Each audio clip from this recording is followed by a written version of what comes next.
Hey you guys, it's another day here with Candid with Cat. I wonder what the sound is gonna be like because I'm actually in my attic and it's like 1,000 degrees up here. But I needed a new space to film because my room was just not giving me the vibes. I had already recorded this video and this topic, but I was having some trouble with the sound, so I decided to re-record it. You know what? I should probably check if the sound's working.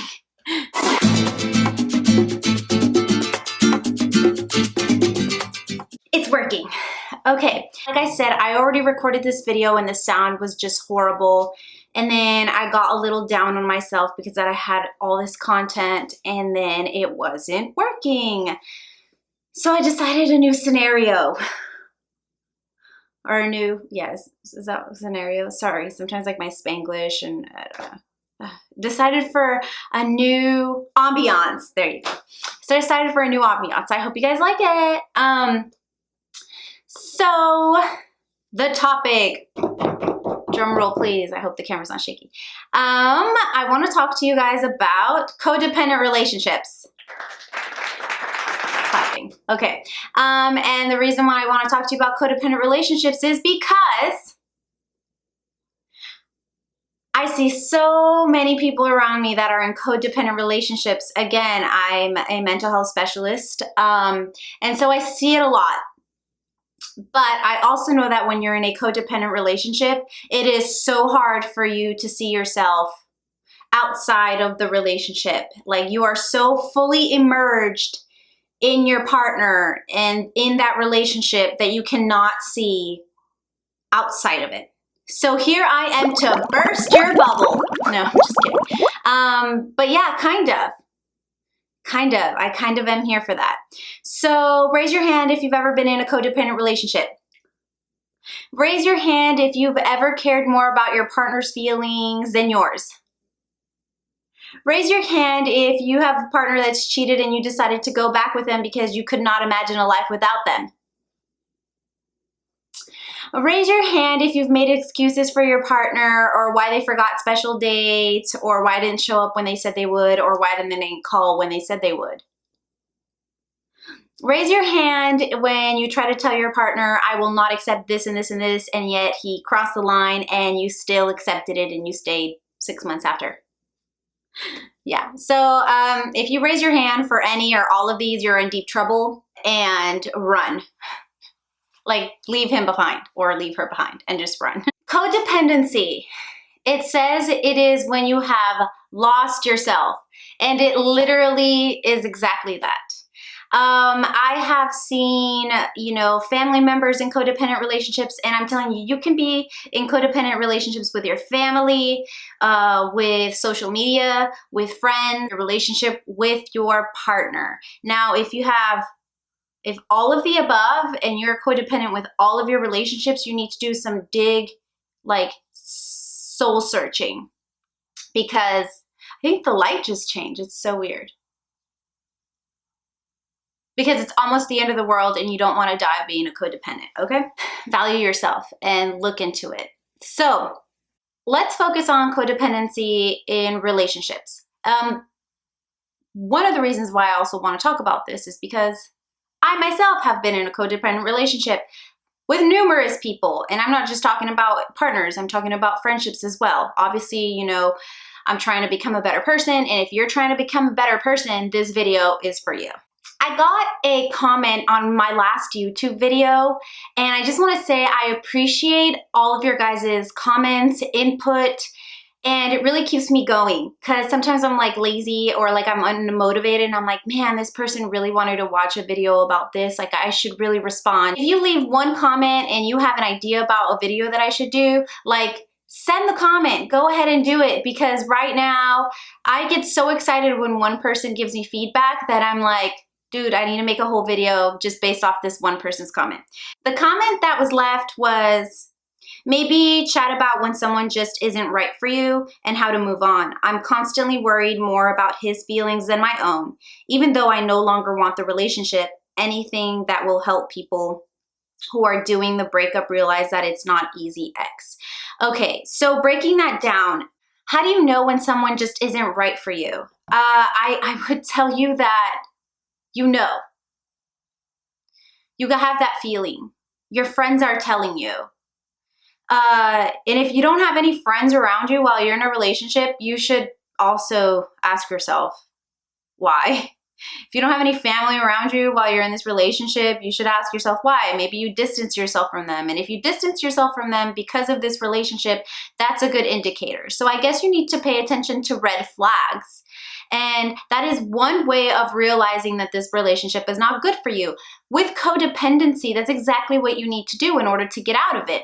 You need to get these red flags. You need to see what these red flags are. Like I mentioned, one would be listen to what your family and your friends are saying about your relationship with this person and what they see. Another thing is, are you making excuses for this person?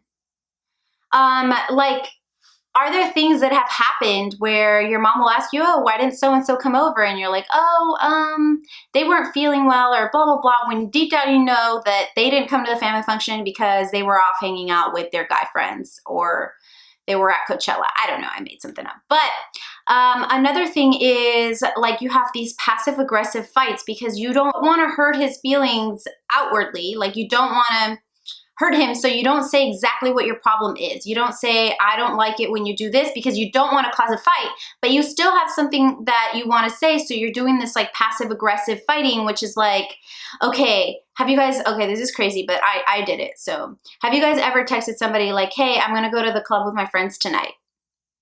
And they know you don't go to the club and you haven't heard from them all day, so you just want to hear from them. So you know that they're going to respond to that.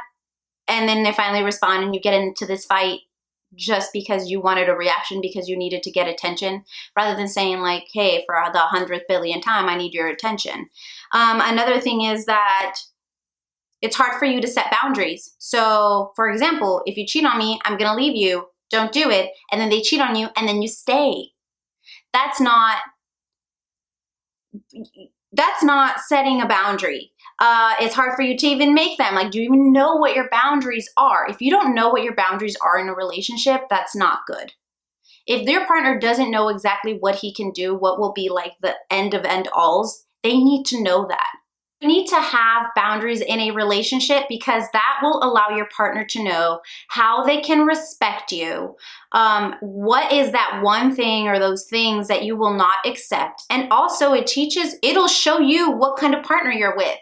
Does your partner have a hard time like with boundaries? Does he step over boundaries? Is he disrespectful in that matter? Because if that's what's happening, then you need to respect yourself more so that you can walk away, so that you can meet the person that's going to respect your boundaries. But are you scared to tell them what these boundaries are? Why? Because are you in fear that your relationship at any moment can end over the smallest thing? That's another red flag. You know, having this constant fear of your relationship failing. If you say too little, if you say too much, if you hang out with this person, if you hang out with that person, if you didn't call them at a certain time. Like, have you ever been in a freaking rush? Like, oh my God, I freaking said that I was going to call him right now. And you stopped literally everything so that you could call that person. Like, those are kinds of things. And maybe, you know, they don't have all of the red flags. But codependency, I'm just talking to you about some of the red flags. So if you can relate to any of these, then it's just time for you to start doing some searching. This video alone is not going to save you from this codependent relationship that you're having. You actually need to inform yourself, like see a therapist, you know, see a counselor. There's nothing wrong with that. Go ahead and do it because you'll get a different perspective.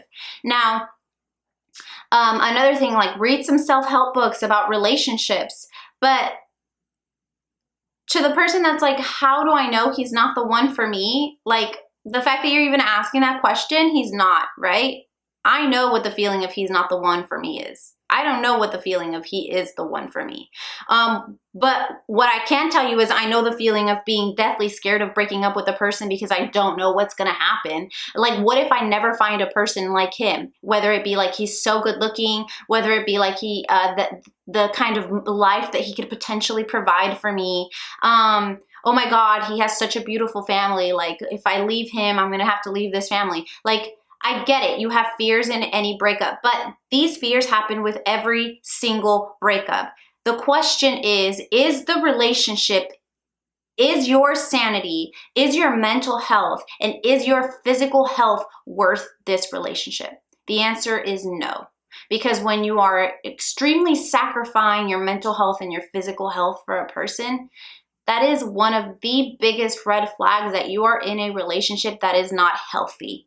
Now, I'm not telling you, hey, go over there and break up with your person. No, I'm telling you to prepare, because it's not going to be easy. There's no simple way around it. You're going to have guilt. You're going to have shame. You're going to have moments where you miss the person. You're going to have moments where you're jealous. You don't want to see them with somebody else. Like, are you not hanging out with your friends anymore? Are you not hanging out with family anymore? These are things that you need to look out for. I have seen people that are just so okay with being in these relationships. And even if they're crying every other day, even if they're crying once a week, like, they're just okay with being in these relationships. Like, anything, they will do anything. They will fake the funk. You'll post pictures about the best even if everyone around you knows that this is not a perfect relationship, they will continue to do it. Because why? I'll tell you why. A lot of times it's because these people grew up with parents that were hard to please as children. I'm not judging.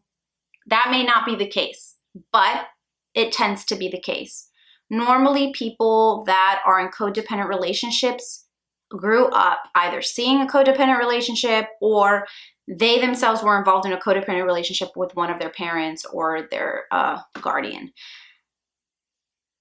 I don't know, think about it. And I hope that my videos just bring some awareness. And I don't, like I said, I don't expect my video to be like cure you of something or to be the answer to everything. No, I just want you to think. And I want you to realize, like, do I have healthy friendships? You know, am I going to work and focusing on my job and doing a good job? Am I spending too much time on social media, checking on what my ex is doing, or like trying to make sure he's not cheating on me this time?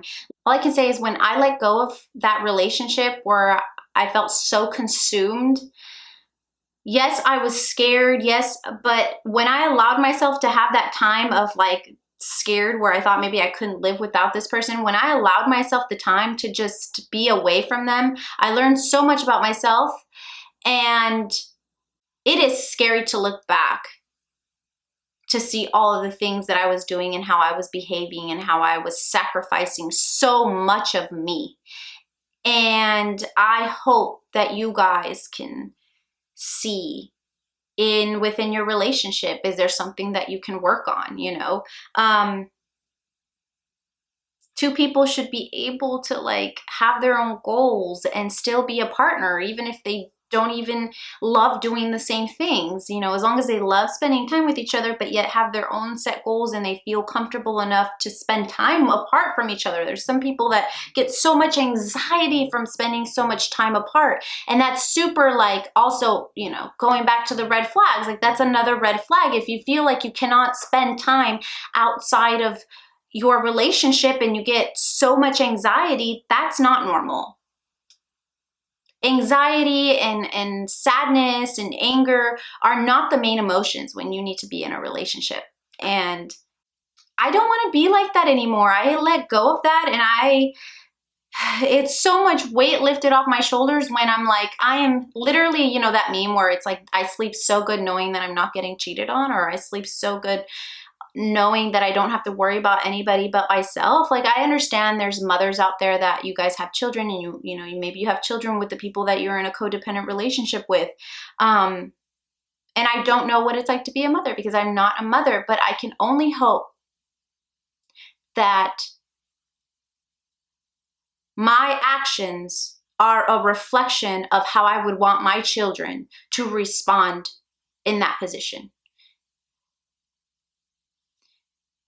I can't tell you obviously how to be a parent or when is a good time to walk away from your partner or the father of your child or the mother of your child. But what I can say is that as a child, the most important thing to me is to see my mother happy. And, you know, I saw my parents get a divorce, and I think that the worst thing that they could have done was stay together for me, even though they were unhappy. So I'll leave it at that.